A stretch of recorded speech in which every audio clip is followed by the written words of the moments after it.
Hello everyone, नमस्ते आप सभी को।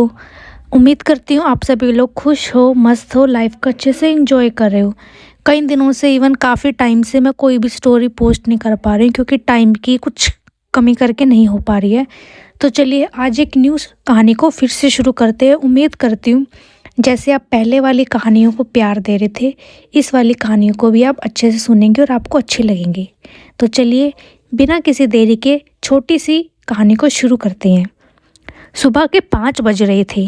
शेखर रोज की तरह सुबह उठकर व्यायाम करने के बाद बालकनी में बैठा चाय की चुस्कियां ले रहा था।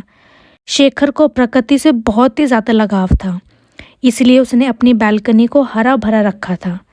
वह उसकी बालकनी में हर तरह के पेड़ पौधे फूल लगे हुए थे और उन फूलों की सुगंध आसपास के वातावरण को महका रही थी।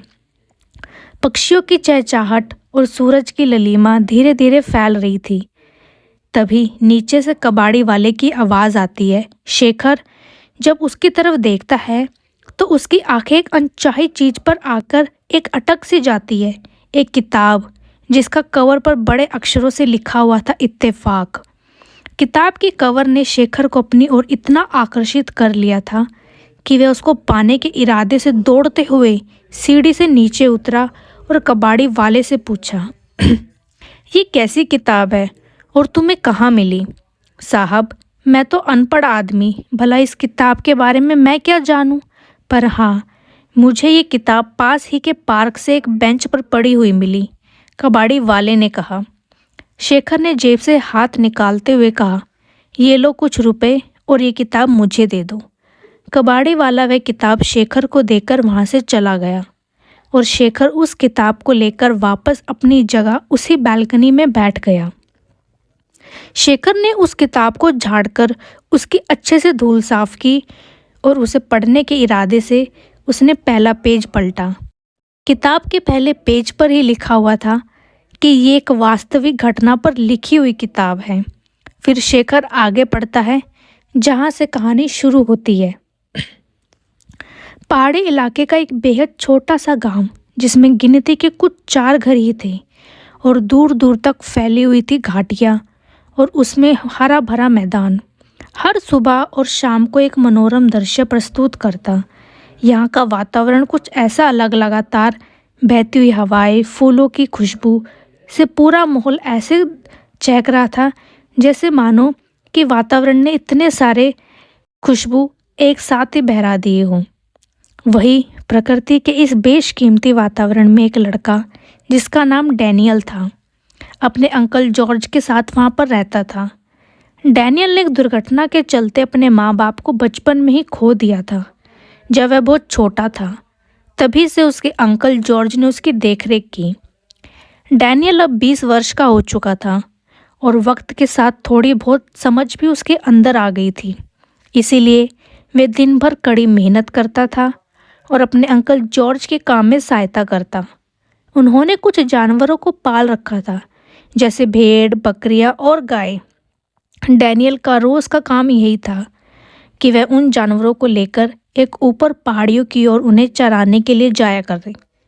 डैनियल को अलग अलग जगह पर घूमना, अलग अलग चीज़ों के बारे में जानना और समझना बहुत पसंद था। इसलिए वह रोज़ उन जानवरों को लेकर अलग जगहों पर पहाड़ियों पर जाया करता था और इधर अंकल जॉर्ज घर के ही पास में थोड़ी बहुत फसलें और अनाज उगाने के लिए उन खेतों पर काम करते थे, जिससे कि उनको खाने के लिए सालों तक एक राशन मिल जाए और वे कुछ चीज़ों को बाज़ार में बेचकर उनसे पैसे भी इकट्ठे कर लेते थे।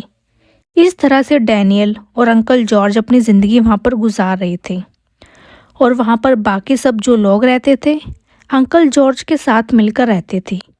लेकिन डैनियल को किसी से ज़्यादा मिलना जुलना पसंद नहीं था, इसलिए वह अपना ज़्यादातर वक्त अकेले ही गुजारता और नई नई चीज़ों को जानने की कोशिश करता था।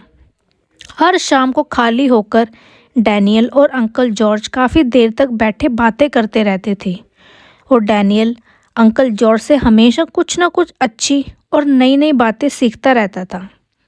एक दिन अंकल जॉर्ज ने डैनियल को अपने पास बुलाया और उससे कहा, डैनियल बेटा, जैसे कि तुम्हें पता है कि हमारी फसलें बहुत अच्छी हुई हैं। इस बार तो मैंने हमारे खाने के लिए कुछ अनाज इकट्ठा करके घर पर रख लिया है। और कुछ अनाज मैं बाजार लेकर बेचने जा रहा हूँ। मुझे आने में 2-4 दिन लग जाएंगे। तुम अपना ख्याल रखना और जानवरों का भी उनको खाने पीने का ध्यान रखना। डैनियल ने कहा, ठीक है अंकल, आप आराम से होकर जाइए, मैं यहाँ पूरा ध्यान रखूँगा। ठीक है बेटा, फिर मैं चलता हूँ, मैं जल्दी ही आ जाऊँगा। ये कहते हुए अंकल जॉर्ज अनाज को बैलगाड़े पर रखकर वहाँ से निकल पड़े। डैनियल ने उन्हें तब तक देखता रहा जब तक वो आंखों से ओझल नहीं हो गई, और फिर वहाँ घर के बाहर ही एक किनारे पर बैठ गया और कोई गीत से गुनगुनाने लगा। भारी असमंजस और दुविधा में पड़ा डैनियल कुछ समझ नहीं पा रहा था, लेकिन उसे उस वक्त उस लड़की को पनाह देने और उसकी देखरेख करने के अलावा कुछ और नज़र नहीं आया। वह लड़की कुछ बोलना चाहती थी, मगर थकान और घबराहट की वजह से उसके मुंह से शब्द नहीं निकल रहे थे।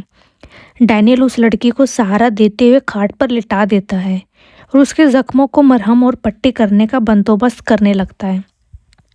मौसम में अब तक कोई बदलाव नहीं आया, पर बारिश और तूफान थमने का नाम ही नहीं ले रहा था। थोड़ी देर में डैनियल उस लड़की के चोट पर लेप लगाने के बाद उसे पानी पीने के लिए देता है और फिर उसे उसका नाम पूछता है।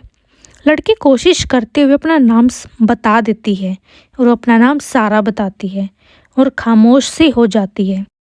डैनियल फिर पूछता है कि तुम कहाँ जा रही थी और तुम्हें ये चोट कैसे लगी। सारा थोड़ा सा घबराते हुए कहती है कि वह अपने माता पिता के साथ कहीं जा रही थी कि कुछ लुटेरों ने उन पर हमला कर दिया और उनके हाथ में हथियार थे, जिससे वह उनके धमकाने लगे।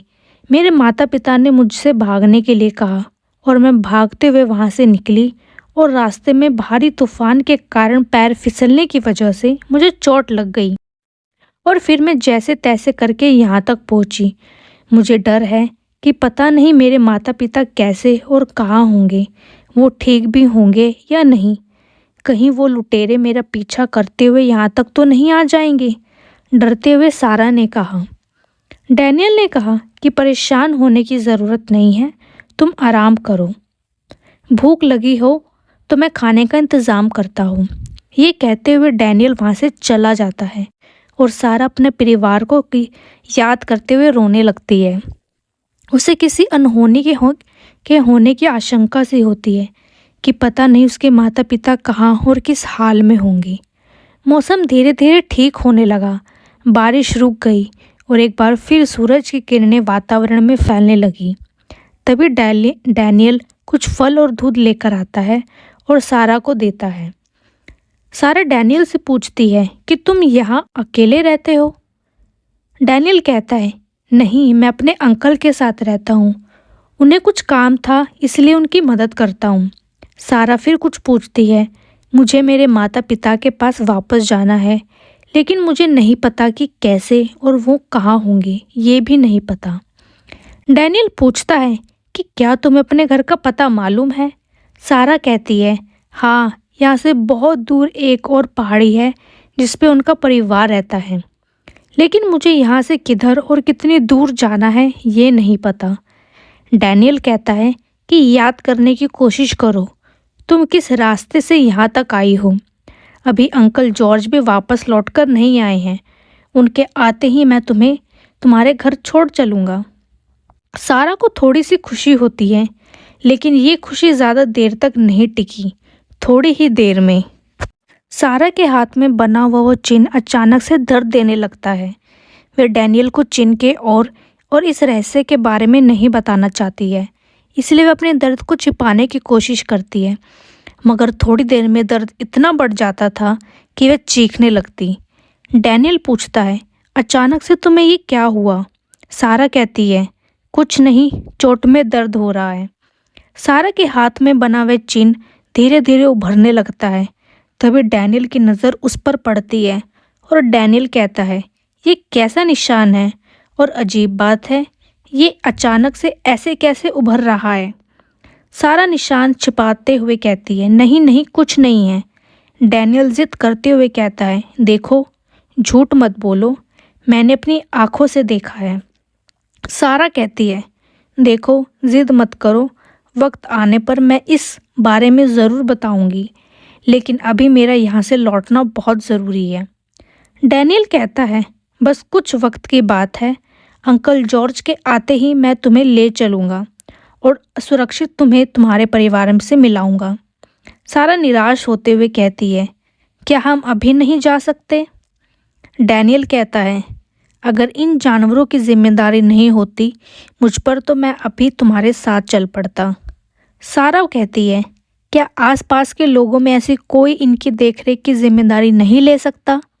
डैनियल, अच्छा मैं कोशिश करता हूँ, मैं जल्दी आता हूँ।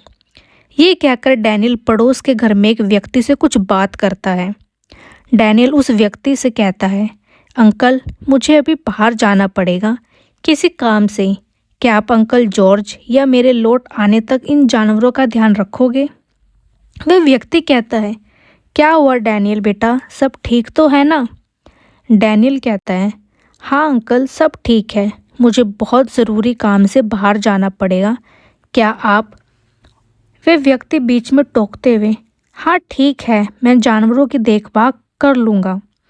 डैनियल कहता है, अंकल जॉर्ज आ जाए तो उन्हें कहना मैं जल्दी लौट कर आऊँगा, किसी ज़रूरी काम से बाहर गया हूँ। वो व्यक्ति कहता है, ठीक है डैनियल, निश्चिंत होकर जाओ। डैनियल वापस आता है और सारा से कहता है, एक बार फिर सोच लो, ऐसी हालात में तुम चल पाओगी ना? सारा कहती है, हाँ मैं चल लूँगी, मेरा घर पहुँचना बहुत ज़रूरी है। डैनियल कहता है, ठीक है मैं तैयारी करता हूँ। डैनियल एक बैग में खाने पीने का सामान, एक रस्सी, टॉर्च आदि सामान लेता है और एक लाठी लेकर आता है। वह सारा से कहता है, चलने के लिए तैयार हो जाओ, हम निकलने वाले हैं। सारा उठने की कोशिश करते हुए, मैं तैयार हूँ। डैनियल घर में ताला लगाकर चाबी ऐसी जगह पर रख देता है जिसे अंकल जॉर्ज को उसके बारे में पता रहे। अब डैनियल और सारा वहाँ से निकल पड़ते हैं। डैनियल को अब नहीं पता था कि उसका एक एक कदम उसके किस रास्ते पर ले जाने वाला था, मगर उसके मन में सिर्फ एक ही बात थी कि सारा को उसके घर सही सलामत पहुंचाना। इत्तेफाक से डैनियल को मिली सारा की वजह से डैनियल की ज़िंदगी पूरी तरह बदलने वाली थी। इसका अंदाज़ा डैनियल को बिल्कुल भी नहीं था। तो दोस्तों, आज की हमारी छोटी सी कहानी यहीं ख़त्म होती है। इसका आने वाला भाग मैं आपको आने वाले अगले एपिसोड में बताऊंगी। उम्मीद करती हूँ आपको छोटी सी कहानी ज़रूर अच्छी लगी होगी।